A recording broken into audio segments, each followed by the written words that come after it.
Iqiniso impela, uyabona lo owathi imali impande yesono, wayengakhuluma amanga. Futhi-ke, nalo engake ngamuzwa ethi imali iwumuthi, ongakubulala noma ukuphilise. Hello, sanibonani Dumelang, igama uZandi, isibongo umfeka umalwandle lo, lwandle kalula lwezimpezane zona esihambela le kude phezulu.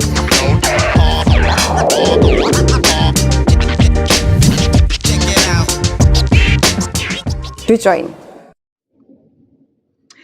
Sanibonani Dumelang, hello, bonjour, igama uZandi, isibongo umfeka umalwandle lo, lwandle kalula lwezimpezane zona esihambela le kude phezulu. Kanti-ke, this is another segment on the podcast, other the Meaningful Conversations with Zandi Mfeka podcast, where we do story times. Ama-stories-ke esikhuluma ngawo, ama-stories akhulisayo, ama-stories akhayo, ama-stories awenza umehluko kuwena, ama-stories wezinto esizibonayo zenzeka emhlabeni, izinto mina nawe esindlule kuzona.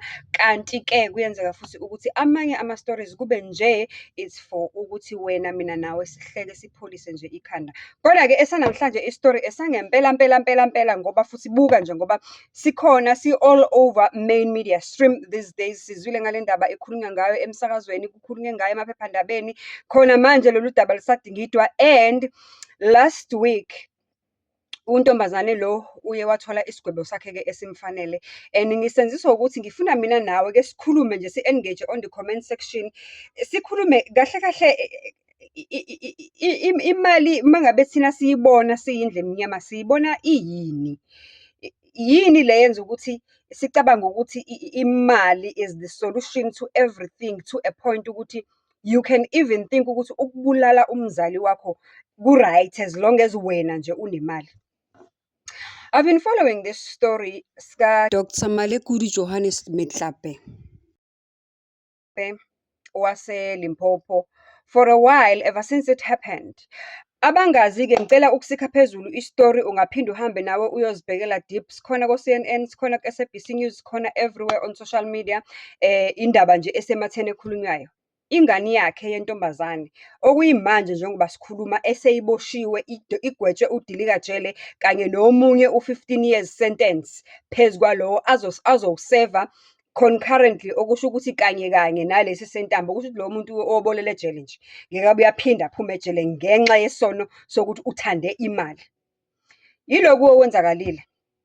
Untombazane ukhule ekhaya elihle elifudumele, unabazali, ubaba nomama, bobabili labazali ba-right, bafundisiwe, bamphethe kahle. Uyintwana nje okhule e-right, ekhule ekhaya elinofozelayo, njengoba uzozibonela nje ukuthi isithombe ngizosiphosta la sakhe usisi lesi, usiphoste eshuthe nobaba wakhe ebukeka kumnandi e-cozy. It was her graduation day.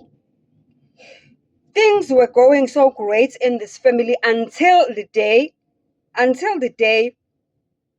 kushona umakantombazane. Allegedly untombazane yena wabona ngazi ukuthi ubaba wakhe wabulala umama wakhe ngoba efuna ukuclaima izimali eziphumayo kumuntu mefile. Siyabaza abantu abafundisiwe ngoba uDr. Lihlaba phela waze isifundiswa sendawo, uyena bekade in charge of izinto zama-curriculum in Limpopo district, kanti futhi beyi-circuit manager beyi-circuit manager ka-education in Limpopo district. So uyabona labantu ukuthi abantu abebey'phila kamnandi. Into eyenzakalile-ke ukuthi ugirl kuthe uma ngabe wakhe esoshoniwe, mhlampe waba heartbroken to a point ukuthi mhlampe ngicabanga ukuthi yazi nginayo nje lento engqondweni yami, nginawo umbono wayo, umntwana esanda khanjelwa wakhe, inhliziyo yakhe ibuhlungu, futhi nginabo nabantu abawo-anti nomalume emaceleni bekhuluma uyabazi labantu abakhuluma emngcwabeni engazi ukuthi bazikhulumela bodwa nje kanti bafuna ukuthi indaba ifikelele emntwini wayo. Nginawo umbono walama-family members ehleba ukuthi hayi, abaqondisisi ukuthi udadewabo noma umntakasisi wabo noma umntakamamkhulu wabo ukuthi ushone kanjani. Bayasola engazi ukuthi umyeni wakhe unesandla ekuhambeni kwakhe.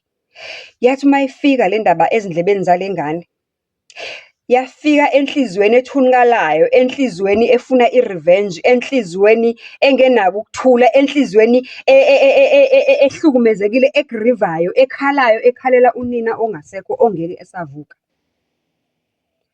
wenza isinqumo umntwana ukuthi yabona-ke la, ngibazwile omamkhulu bekhuluma, cishe into abebeyikhuluma ikhona.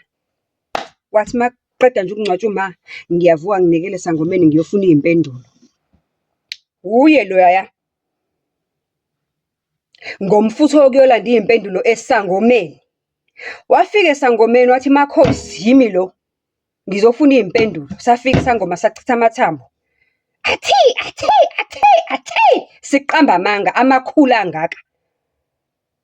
Siqamba amanga ngoba I don't think ukuthi asiyekeni kodwa akuyona yethu. Umthetho uyidlalela indima yawo. Kodwa okubalulekile ukuthi isangoma safike satshela lo mntana wabantu ogrivayo osezinhlungwini okwakumele ngabe safike samxosha samsa kwi-counselling but sathi akayi kwi-counselling ukuze aluleke kwengqondo ukuze aphole enhliziyweni ukuthi uhanjelwe yinini. Instead ukuthi simluleke njengomzali isangoma, isalukazi sathatha imali engane maqede sathini? Sathi ubaba wakho ubulele uma wakho. Njengoba efile nje uma wakho, wuye ubaba wakho. Uyena umsolwa omkhulu. Kodwa ngoba basebenzise izindlela zokuthi uma ngabe sekuvela kwi-postmortem kuthiwa it's natural causes, angeke aze ayithole i-justice uma wakho. So umuntu ozokwenza ukuthi kube ne-justice ubani? Wena. Yathula le ngane iyayicabanga lento inhliziyo igayi izibuza ayisenani nathi. Makhosi manje hayi kusasa ngifuna i-revenge, ngifuna i-justice for uma. Sathi sangoma, bamba nangu umuthi, ufike ufakele ubaba wakhe ekudleni. Yahamba nangempela ingane ithola umuthi lapha esangeni, yafika yagaya yapheka ekudleni kababa. Wake washona yini ubaba? Akahamba umuntu uNkulunkulu engakavumi. Wangashona ubaba ngalo muthi owatholakala esangomeni. Ithe ingane mayibona ukuthi umuthi ewuthathe esangomeni ayimbulalanga uyise, yabuyela khona kuMakhosi. Makhosi plan B.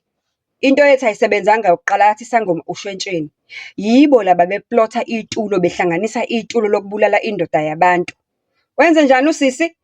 Wenza engazi ukuthi it's a robbery. Wastage a whole full robbery. Nginawo umbono ukuthi labantu bahlala endaweni ezisema-suburbs, mhlawumbe endaweni ezi-highly secured, ngoba kuthiwa untombazane wangena ekhaya late at night ngalolo suku lolo. Wathi mengena wenza sure ukuthi ushiya igate engalivalanga kahle ukuze izigebengu lezi ezabangani bakhe zingene, ayezithembisa emalini 200,000. Okusho ukuthi obvious usezithembisa 200,000 ukuthi athaphe 200,000. Shuthi usebheke ukuthi uma kufa ubaba wakhe uyohamba nayo yoclaima same way ozubaba wakhe wafuma wakhe wahamba woclaim. Uyayibona imali? Uyayibona kodwa imali? Ubudlelwane bethu nemali singabantu abamnyama siyoke sibe nabo bube buhle. Hayi ngiyazibuzela nje awungiphendule mhlawumbe unayo impendulo kuma-comment section ngoba izwe lipetuke linjena nje izingane zilalwa ama-Nigeria ziphuma izibungu ngaphansi kufa abantu yimali. Kodwa akasikho lapho. Waliplot ugirl itulo lakhe laphumelela wathola ama-hitmen amathathu, lama-hitmen amathathu kusho ukuthi uyena owesi-4, isangoma number 5. Bathenjiswe laba malini u-200,000. Bafika endlini bayenze ngazi ukuthi i-robbery, bamshaya ubaba bamngqokoza 7 bullets. Wathula wanabo baba abantu benza sure ukuthi uthulile kuphelile ngaye. Bathatha i-cellphone, bathatha ilokhunjana i-Range Rover eyayisemnyango, bathatha izikhiye, bathatha nezinto ezincane just to make it seem like it was ukugqekezwa ngempela. Bakhala amaphepha. Mahlayeni igazi lomuntu alikutholi ukuthula. Alikutholi ukuthula igazi lomuntu, more especially ohambe kabuhlungu kanje ngesandla sengane yakhe ayizala zavela iy'ndaba. Abasolwa babanjwa, omunye wabaleka wagcwala iy'nkalo, wabanjwa okokuqala walikhipha iqiniso, wabanjwa wesibili walikhipha iqiniso. Hawu jikijiki bonke babanjwa. Sikhuluma kuyimanje nje usisters useva life ngenxa yokubulala umzali. And ngikhuluma ngomuntu oshiye ingane ena 1 year 9 months. Uthe maka-plead enkantolo ukuthi are you pleading guilty or not guilty? Wathi ngi-guilty kodwa ngicela ukuthanjiselwa isigwebo ngoba nginengane encane engiyishiyile and ubaba wayo asizwani nayo. Tshela mina, ususokolisa ingane encane ena-1 year, 9 months, ayisenamkhulu le ngane, ayisenagogo le ngane ozoyinakekela, ubaba wayo awuzwani nayo, le ngane izosala ube umtshingo bethu obani ngaphandle. Wena wenza ukuhlakanipha, gijima uhlangana nabantu bezizwe nezangoma, and I'm sure naleso sangoma sasimnyanya ubaba wakhe babazana from kudala, mhlampe babebanga intombi at some point, I don't know. Kodwa I'm definitely sure leso sangoma sasivele sifuna ukumbulala ubaba wakhe kwakudala, because why would you shomana nesangoma ukuthi kuyobulawa ubaba wakho esizamile ukuthi abulawe ngomuthi wangaphumeleli? Kumayelana nani? Imali yini? What kind of evil esiphethe emhlabeni? Ngicela ningiphendule kuma-comment section. Imali, ukukhohlakala, idimoni, noma khona nje umuntu ovele wavuvuzela into nje wathi emhlabeni wonke, wathi nje akupetuka, akubheke phezulu, abagwazana, ababulala, noma sekuyiko ukubhubha komhlaba? Asazi. Kodwa-ke engikushoyo ukuthi ayikho impunga yehlathi. Noma ungenza into embi kangakanani emntwini, ijustice yakho, you will be served. Either way, will be served.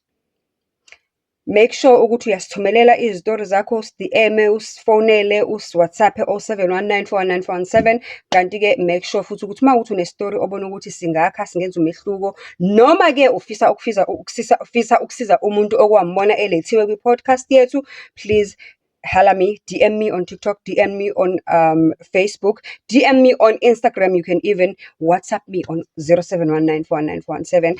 From me to you, uMalwandle Lo. Till another story, another day. Love and peace.